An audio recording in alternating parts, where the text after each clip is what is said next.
சொன்னாங்க. அதான் போகணுன்னாங்க. சரியான ரொம்ப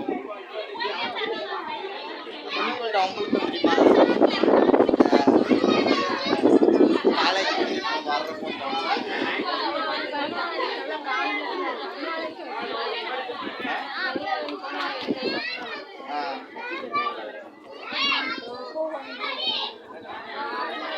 எதுக்குன்னா எனக்கு ஒரு வந்து ஸ்கூலுக்கு வந்து நின்றுமா அன்னைக்கு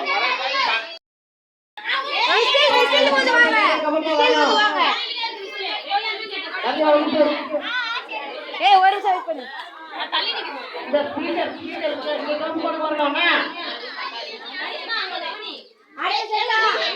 அடிச்சா அடிச்சா